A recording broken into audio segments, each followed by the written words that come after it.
আজকে শুধুমাত্র আপনাদের জন্যই, আপনাদের ভালোবাসার মানুষ আনন্দ সংকেত বারবার ছুটে আসে, বারবার ছুটে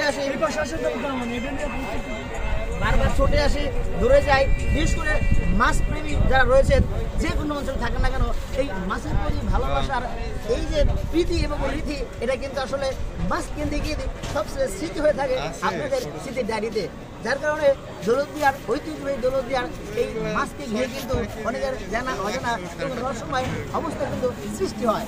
যার কারণে কিন্তু এই মাছকে ঘিরেই অনেকে কিন্তু অনেক কিছু লিখে থাকেন, অনেক বলে থাকেন। এবং আরেক ভাইয়ের তত্ত্বাবধানে আমি একটি মাছ হাতে পেয়েছি। এই মাছের নামটা আয়রন মাছ। আসলে ছোট থেকে গায়ের রংটি মানে গাঢ় না হওয়ার কারণে আমি চিনতে ভুল করেছিলাম। এটি হচ্ছে আর মাছ। এটা আমি বললাম দর্শক মন্ডলী যে ঐতিহ্যবাহী দৌলতদিয়ার রূপালী পদ্মার ইলিশ পদ্মাতে ইলিশ ছাড়াও কিন্তু অত্যন্ত পুষ্টি সমৃদ্ধ মাছ কিন্তু মেলে।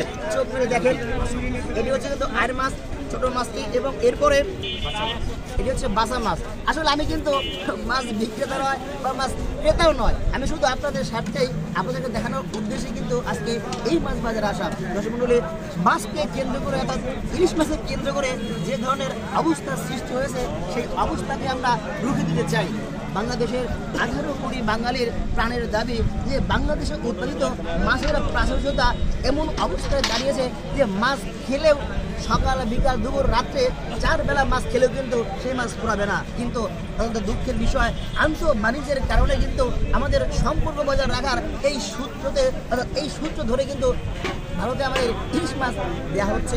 এবং অনেকের রাজনীতিবিদ এবং অনেক তথ্য মাধ্যমের সূত্রে এটা বলা হচ্ছে যে আন্তঃবাণিজ্যের সম্পর্ক বজায় রাখার কারণে ইলিশ রপ্তানি করা হচ্ছে। কিন্তু এই ইলিশের প্রাচুর্য কেমন আমরা আরেকটু শুনবো আমাদের স্থানীয় আরেকজন জনপ্রিয় মাছ ব্যবসায়ী আমাদের শাহজাহান ভাই। হ্যাঁ, আমাদের বাদশা বলি খ্যাত সম্রাট শাহজাহান ভাই। ভাই, মাছের প্রাচুর্যতা কেমন বলে আপনি দেখছেন? আজকে দোলবের ঘাট শুক্রবার এই 7-20 ইলিশ মাছ কিনছি দোলবের ঘাটে। এখন ইলিশ মাছের মৌসুম। এখন ইলিশ মাছ আসলেও নদীতে খুব কম পাওয়া গেছে, আর যেটুকু পাওয়া যাচ্ছে চলে যাচ্ছে ইন্ডিয়া। 30,000 মেট্রিক টন ইন্ডিয়ার মাছ দিতে হবে আমাদের বাংলাদেশ থেকে। আমাদের বাংলাদেশেরই খাদ্য হয় না, আবার ইন্ডিয়া দিতে হবে 30,000 মেট্রিক টন। কেন তার এত দিতে হবে? আমাদের শেখ হাসিনা তো এত দিত না, সে দিত 5,000 মেট্রিক টন। 5,000 মেট্রিক টন বাদ দিয়েও সে 30,000 মেট্রিক টন চলে গেছে।